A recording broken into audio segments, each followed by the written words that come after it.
नमस्कार। चलिए आज इतिहास के पन्ने पलटते हैं और एक ऐसे हीरो की कहानी जानते हैं जिसने अपनी प्रजा के लिए अपना सब कुछ दांव पर लगा दिया। हम बात कर रहे हैं सोना खान के वीर नारायण सिंह की। आइए उनकी इस असाधारण यात्रा को और करीब से समझते हैं। सोचिए, तारीख है 28 अगस्त 1857 और जगह है रायपुर सेंट्रल जेल। यहीं से एक ऐसी कहानी शुरू हुई जो आगे चलकर छत्तीसगढ़ के स्वतंत्रता संग्राम का एक बहुत ही अहम हिस्सा बनने वाली थी। उस वक्त हवा में एक अजीब सा तनाव था, जैसे कुछ बहुत बड़ा होने वाला हो। नारायण सिंह का जेल से भागना कोई मामूली घटना नहीं थी। इतिहासकारों ने तो इसकी तुलना छत्रपति शिवाजी महाराज के औरंगजेब की कैद से भागने जैसी महान घटना से की है। यह सिर्फ एक कैदी का भागना नहीं था, बल्कि यह ब्रिटिश हुकूमत के गुरूर पर एक जोरदार तमाचा था। एक ऐसी हिम्मत भरी हरकत जिसने विद्रोह की आग को और हवा दे दी। तो कहानी का पहला हिस्सा यहीं से शुरू होता है, जेल से वो महापलायन। जैसा कि हमने कहा, ये सिर्फ एक कैदी का अपनी आज़ादी के लिए भागना नहीं था। नहीं, ये एक नेता का अपने लोगों के पास वापस लौटना था, ताकि एक नए और फैसले वाले संघर्ष की शुरुआत की जा सके। लेकिन सवाल ये उठता है कि आखिर नारायण सिंह थे कौन, और वो जेल की सलाखों के पीछे पहुंचे कैसे? उनके इस साहसी पलायन को समझने के लिए हमें उनकी कहानी की जड़ों तक जाना होगा, उन घटनाओं को जानना होगा जो उन्हें इस मोड़ तक ले आईं। नारायण सिंह सोना खान के जमींदार थे। उनका परिवार पीढ़ियों से इस इलाके पर राज कर रहा था। लेकिन सोना खान की कहानी में एक बड़ा विरोधाभास था। कुछ ऐसी बातें थीं जो एक दूसरे से बिल्कुल मेल नहीं खाती थीं।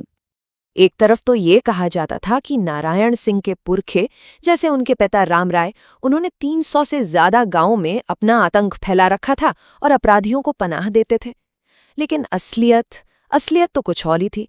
हकीकत में सोना खान सिर्फ 12 गांवों की एक छोटी सी टैक्स फ्री जमींदारी थी, जो उन्हें सैन्य सेवा के बदले मिली थी। उनके परिवार का इतिहास काफी पुराना और गौरव वाला था। देखिए, करीब 366 साल पहले उनके पूर्वज बिसैया ठाकुर को रतनपुर के राजा बहार साये ने ये जमींदारी दी थी। फिर वक्त बदला और 1819 में अंग्रेजों ने उनके पिता राम राय को अपने अधीन कर लिया। और फिर 1830 में 35 साल की उम्र में नारायण सिंह सोना खान के जमींदार बने। और अब आते हैं कहानी के उस मोड़ पर जिसने इतिहास का रुख ही मोड़ दिया। साल था 1856, जब एक भयानक अकाल पड़ा और यहीं से नारायण सिंह के विद्रोह की असल चिंगारी भड़की। 1856 में पूरे इलाके पर सूखे का कहर टूटा। सोना खान के लोग भूख से तड़प रहे थे, फसलें पूरी तरह बर्बाद हो चुकी थीं और सरकारी खजाने से कोई मदद नहीं आ रही थी। अब एक जमींदार होने के नाते नारायण सिंह अपनी प्रजा को इस हाल में कैसे देख सकते थे? उन्होंने एक साहूकार माखन बनिया से अपनी प्रजा के लिए अनाज मांगा, मदद मांगी, लेकिन उसने साफ मना कर दिया। तब नारायण सिंह ने वो किया जो उन्हें सही लगा। उन्होंने उसके गोदाम का ताला तोड़ा और पूरे 1400 बोरी चावल निकालकर अपनी भूखी जनता में बांट दिए। अब देखिए, सरकार के लिए तो ये लूट थी, पर सोना खान के लोगों के लिए, उनके लिए ये इंसाफ था। तो इसका नतीजा जाहिर है, साहूकार ने शिकायत कर दी। रायपुर के डिप्टी कमिश्नर ने फौरन गिरफ्तारी का ऑर्डर दिया और नारायण सिंह को लूट के इल्जाम में गिरफ्तार कर जेल में डाल दिया गया। अपने उस महान पलायन से पहले वो 10 महीने और 4 दिन जेल में काट चुके थे। जेल से भागने के बाद कहानी अपने आखिरी, सबसे निर्णायक मोड़ पर पहुंचती है। ये उनके जीवन का आखिरी और सबसे बड़ा संघर्ष था। भागकर वो रुके नहीं, सीधा पहुंचे अपनी जमीन सोना खान, और पहुंचते ही 500 लोगों की फौज खड़ी कर दी। मोर्चाबंदी शुरू। इरादा बिल्कुल साफ था, अब झुकना नहीं है। लेकिन अंग्रेज भी कहाँ चुप बैठने वाले थे। उन्होंने एक चाल चली। लेफ्टिनेंट स्मिथ ने देवरी के जमींदार महाराज साई को अपनी तरफ मिला लिया, जिसकी नारायण सिंह से पुरानी दुश्मनी थी। और यहीं हुई गद्दारी। महाराज साई ने सारे खुफिया रास्ते अंग्रेजों को बता दिए और फिर 1 दिसंबर 1857 को उन्होंने पूरे सोना खान गांव में आग लगा दी, सिर्फ दहशत फैलाने के लिए। और यहीं कहानी का सबसे नाटकीय और रहस्यमयी मोड़ आता है। एक तरफ धू धू कर जलता हुआ गांव था और दूसरी तरफ नारायण सिंह का आत्मसमर्पण। आज भी ये सवाल पूछा जाता है कि 500 लड़ाकों का सरदार, एक इतना बहादुर नेता, आखिर बिना लड़े हथियार कैसे डाल सकता है? ये एक ऐसा रहस्य है जिस पर इतिहासकार आज भी सोचते हैं।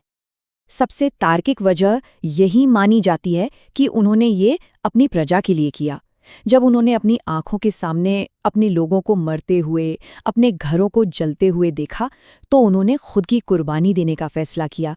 ठीक वैसे ही जैसे 14वीं शताब्दी में वारंगल के शासक प्रतापरुद्र द्वितीय ने अपनी प्रजा को बचाने के लिए किया था।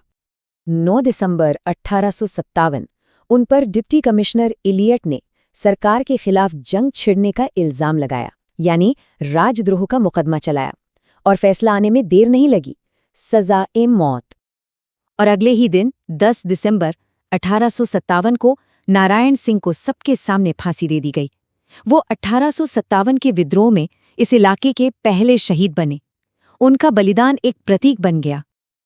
लेकिन कहानी यहाँ खत्म नहीं हुई। उनकी शहादत ने एक विरासत छोड़ी और एक बदले की आग भी जलाई, जो सालों तक जलती रही। तो उनकी शहादत के बाद क्या हुआ? नारायण सिंह तो शहीद कहलाए, हमेशा के लिए अमर हो गए। गद्दार महाराज साय को इनाम में सोना खान की जमींदारी मिली, पर वो इसका सुख भोग नहीं पाया। नारायण सिंह के बेटे गोविंद सिंह ने अपने पिता की मौत का बदला लिया और बाद में महाराज साय की हत्या कर दी।